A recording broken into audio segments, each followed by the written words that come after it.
እንዴት ናችሁ? ታምራቱ እንደቀጠለ ነው። አብረሽ እንግዲህ እንዳልኳችሁ ነው። ጧት ሄርሜላ አብረን እንኖር ብያችሁ ነበር ትለዋለች። በነገራችን ላይ አይዲያ ከኛ ነው የሚወስዱት ብያችሁ ነበር። እንግዲህ እንዳልኳችሁ ሄርሜላ አብረሽን ቤቷ ጠርተው ምናምን ምሳእረ ልብስ ልቀይረው ምን ልበለው ምግብ ሲያይ ምናልባት የሆነ ነገር ቢያስብ ለምን አስገድሽሽ እኮ መኝታ ክፍል ነው ማስገባት የቀረሽ። ኧረ እንደው አንቺ ልጅ ረታይ እንደ ሴት ሁኚ። እኔ እኮ ሄርሜላን የምታደንቁ ሰዎች ትገርሙኛላችሁ። አሁን እቺ ምኗን የሚደነቅ በግድ ወንድን ከኔ ጋር አብሮ ካልተኛ መኝታ ክፍልን ያሳያሉ። ምን አገባው እሱ ስለ አንቺ መኝታ ክፍል? እንዴ እሱ ካልፈለገስ እኔ ተሸክማ አስገብታ ሁሉ ትደፍረኛለሽ ብሎ ነው መሰል። ልጁ በጣም ፈርቷል። አብርሽ ሄርሜላን በጣም ነበር ይፈራት። እና ሄርሚ ባክሽ እናቴ እንደ ሴት ሁኛ አትዝረክረኪና ሄርሜላ እንግዲህ በቲክቶክም እንግዲህ ቅፍ አድርገው የኔ ባል ልጅ ወልድልሃለሁ ምናምን እያለችው ነበረ። ዩቲዩብ ላይ እንግዲህ ቤቷ ጋብዘው ምናምን እሷ ቤት እንዲኖር እያለችው ነበረ። እሱ ግን እሷ ቤት መኖር አልፈልገም ሆቴል ነው የምከራየው እያለ ነው። ምናልባት ነገ እንግዲህ ብሩክና አቤላ ጀብጅቦት ምናምን አብሮ እንዲኖር ሊያደርጉት ይችላሉ። እና ሄርሚ ቀዩን ያልጨውን ቀይ ሲሩን ምናምን ግን ምግቡ የጣፈጡ አይመስልም። ጋይስ አብርሽ ፊቱን ጥሎታል።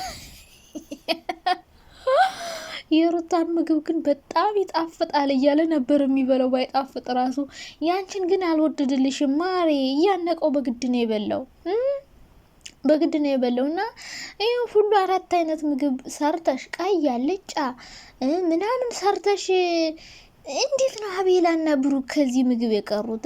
እነሱ እኮ የሚከተሉሽ ለዚህ ነው፣ አብረው ለመብላት አብረው ለመጋበዝ ምናምን ብለው እኮ ጅራ ለጅራት አንቺን እየተከተሉ የሚሄዱ። እና ለምን አልተጠሩም ነው? ከካሜራ ጀርባ ነው የበሉት። እና ቤት መጠቀም አልፈልግም ግን ለአንተ ብዬ ነው የሰራውልሽ ምናምን። እናትና አባትሽ ቤት ነው እርግጠኛ ነው የወሰድሽው። እና ለማንኛውም ያው እየሸቀለችበት ነው። ግን አብርሽ በጣም ነው የፈራው፣ በጣም ነው የተሳቀቀው። እንደው ሌላ ባላላት እንደው መጥቷናቴን ይለኛል ብለ ነው አብርሽ የፈራት ነው። እንደው አስገድደ የሆነ ነገር እንዳታደርግኝ ብለ ነው። እናንተ ሆቴል አጠገብ መከራያለው እያለችው ነበር። እና ሄርሜላ አራ ይችልሽ ክብሯን እኔ እንጃ። እኔ በጣም ይችልሽ ነገር እኔ በጣም ነው ግራ የሚያጋባኝ። እንዴት ነው ሴት ልጅ በዚህ ልክ ወንድ ልጅ በጣም ረብስማ በጣም ነው የሚደብረው። ለማንኛውም ማለት ነው እንደ ሴቱኝ ሴትዮ ልብሴ ልቀይረው ቢጃማ ነው የለበስኩት ለምን ራቆትሽን አትመጭም? እሱ ገና በነገራችን ላይ ወንዶች ማለት ነው እናንተ በምትለብሱት የሆነ ስትጋጋጡ ምናምን በጣም ነው የሚደብራቸው። ራሳቸው ካልፈለጉ ልባቸው ካላመጣው ማለት ነው አንቺ ስለለበሽ ስለተገላለጥ ስለዘነጥሽ ጭራሽ ነው ማይፈልጉሽ። በግድ እሱ እንዲወድሽ ለማድረግ መኝታ ክፍልሽን ብታሳጁ ምግብ ሰርተሽ ብታበዩ እሱ ካልፈለገ አልፈለገም። በቃ ልቡ ካላመጣው ካላስ አይፈልግሽም። ግን አንቺ በግድ ለመፈለግ ሲቀጥል ደግሞ አብርሽ ሄርሜላን ሄርሜላን ለስራ ነው የሚፈልጋት። ባካችሁ ሄርሜላ እኮ ብትወልድ ራሱ ታደርሰዋለች። ታላቅ ሰው እኮ ናት ሄርሚ። በነገራችን ላይ እድሜዋ ራሱ ትልቅ ትመስለኛለች ሳያት ማለት ነው። እና ተጋግጠሽ ሞትሽ እናቴ ተጋግጠሽ ሞትሽ እኮ። ወይ ጉድ በአብርሽ ለመመረጥ እንደው ወንድ የለም። ግን አብርሽ ብቻ ነው ወንድ ያለ። እንደው ለአንቺ የሚታይሽ አብርሽ ብቻ ነው። እንደው የሩታ ባል የልጅ አባት ሆኖ አንቺ እንደዚህ ታማግጫለሽ። ሲቀጥል አብርሽ ራሱ ከሷ ቤት እየተጎተት ከሄድኩ ምን ልሰራ ነው? እንደው ምግብ አተነው በአይነት 150 ብር የምትበላው አተነው። እንደው ቤቷ ድረስ እንደው ባሏ መጥቶ በዘነዘና አናስን ቢልስ እንደዚህ እየፈራ ሾካካካ በፍርሃት እየተንቀጠቀጥክ አብረሽዬ ቢቀርብስ ባትበላውስ? እንዴ ጉድ እኮ ነው። ጭራሽ አብሮሽ ሊኖር አንዱ ደግሞ መቶ አናቱን ቢለውስ? እናቴ አይታወቅም። እና ብቻ አብረሽ በጣም ነበር የፈራው። በነገራችን ምን ታደርገኛለች ብለ ነው። ወንድ ልጅ አይፈራም ደግሞ። እሺ አትፍራ። እና ሄርሜላ ደግሞ ሩታ እዛ ቤት ስላስወጣችሁ በጣም ደስ ብሏታል። አዛኝ እየመሰለች ነው። ከኖርክበት ቤት ወጥተ ምናምን ሩታ ስታስወጣው እኔ ቤት ግባ ጋይስ ይኑራችሁ። ገንዘብ ካለ በሰማይ መንገድ አለ። ገንዘብ ካላችሁ እንደዚህ ነው። ፈላጊዎቻችሁ ብዙ ናቸው። ሙልት ተረፍረፍ ያሉ ናቸው።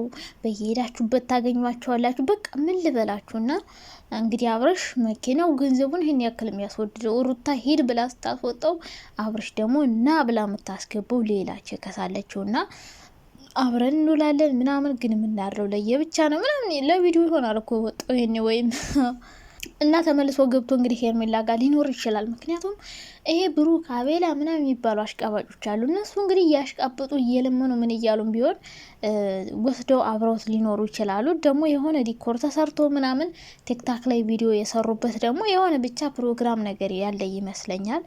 ምን እንደሆነ አላቅም። ወይ የአብረሽ ቤት ተከራይቶ የእሱ ቤት ነው ወይ ደግሞ እኔ እንጃ። ብቻ የምን ፕሮግራም እንደሆነ አይዶ ነው ብቻ የሆነ ፕሮግራም ያለበት ዲኮሬሽን ቦታ ላይ ነበር ቲክቶክ እየሰሩ የነበረውና ሄርሜላ እንግዲህ ከአብረሽ ጋር ነው መሰል ሁሌ የምትውለው። እችን ክፍተት አግኝታ ሄርሜ በቃ በጣም ተመችቷታል። ገባችሁ? ደስ ብሏታልም። ምክንያቱም እሷ የምትፈልገው ክፍተት ነው። ሩታ ለእሷ ክፍተት ነው የሰጠቻት። በነገራችን ላይ እንግዲህ እየተጋጋጡ ማለት ነው። አብረሽ የበለጠ ሩታን ደሟን ነው የሚያፈላት። ምክንያቱም ቤትሽ ልኖር ብልሽ አላኖርሽኝም፣ በቃ ብዙ ነገሮችን ቂም ስለያዘ ብዙ ነገር ሊያደርግ ይችላል ሩታን ለማናደድ። ሄርሜላም ቢሆን ሩታ እንድትናደድ የበለጠ ከአብረሽ እንድትረቅ ለማድረግ ብዙ ነገሮችን ታደርጋለች። እንግዲህ ሩታ ከአብረሽ ርቃ ትቀራለች ወይስ ደግሞ ተመልሳ ትመጣለች? ይሄ እንግዲህ ቀጣይ ነው ልናየው የምንችለው። ምክንያቱም አንዳንዴ በቃ ተለያዩ አብሮ አይሆኑም ስንል ተመልሰው ደግሞ አብረን እንሆናለን ብለው አብረው የሆኑ ያስመስሉና ከዛ ደግሞ አብረው ሆኑ ብላችሁ አይታችሁ ገና ሳጨርሱ ገና አይናችሁ ዞር ስታረጉ እሱም ከሌላ ሰው ጋር ነው፣ እሷም ከሌላ ሰው ጋር ናት። ምናልባት ሩታ ከዚህ በኋላ ወይ ከሌላ ሰው ጋር ልትሰራ አስባ ነው። ምክንያቱም ዩቲዩብ ላይ ካፕል ካልሆናችሁ አያዋጣም። ከዛ ውጭ እንዲሁ እየተጣሉ እየተደባደቡ ከሄርሜ ጋር ምናምን ካልሆነ ሄርሜላን አሁን ላይ ሩታ ሄዳ ለምን ከሱ ጋር ሆንሽ ብላ ራሱ መጠየቅ አችልም። ብጠይቅም አያሳምንላትም። ምክንያቱም አንዴ አልፈልግም ብላ ከቤቱ አስወጥተዋለች። ከእሷ ጋር ሁን ብላ ፈቅዳለታለች። እሱ ከእሷ ጋር እንደፈለገ ቢሆን ሩታ የመቃወም እንትን እንኳን የላትም። ብትቃወም እንኳን ማንም ሊያምናት አይችልም። እንግዲህ ሩታ ልታደርግ የምትችለው ከሌላ ሰው ጋር መስራት ነው ብዬ ነው ማስበው እንጂ ሌላ ምንም አማራጭ የላትም። ዩቲዩብ ደግሞ ካፕል ካልሆናችሁ፣ ከሌላ ሰው ጋር ካልተጣላችሁ፣ እንዲሁ ካልተደባደባችሁ፣ ካልተነሳረካችሁ፣ ካልተጨቃጨቃችሁ አይሆንም። ቡታጅራ ግን ቤተሰቦቿ ጋርም ስለሆነች ከወንድ ጋር ለመስራትም አይመቻትም። ቤተሰቦቿን ፍራንክ እያደረገች ምናምን ከቶቿ ጋር አንዳንዴ ቪዲዮ ትሰራለች። ከዚህ በኋላ ግን የግድ ዩቲዩብ ደግሞ መስራት አለባት። ምክንያቱም ዩቲዩብ ካልሰራች ልጇን አታሳድግም። ዩቲዩብ ካልሰራች ቤት ክራያት የምትከፍል አይኖራትም። እሷ ደግሞ ግድ ከሌላ ሰው ጋር ሆናም ቢሆን መስራቱ አይቀርም፣ ሌላ ሰው ማምጣቱ አይቀርም። እንግዲህ ቀጣይ ሩታ በምን ስራ ልትመጣል እንደምትችል አናቅም። መቼም እኔ እንጃ ብቻ የልጅ እናት ሆና አሁንም ከወንድ ጋር እየተቃቀፉ እየተጋጋጡ ምናምን ይመጣሉ ብዬ አላስብም። እንደዛ ካደረገች ከአብረሽ ምንም የተሻለች ሰው ሆነች ብዬ አላስብም። ምክንያቱም እሷ ቢያንስ ከሱ በትንሹም ቢሆን ተሽላ መገኘት አለባት ብዬ አስባለሁ። በአጠቃላይ እንግዲህ አብረሽ በጣም ነው የፈራው የተሳቀቀው።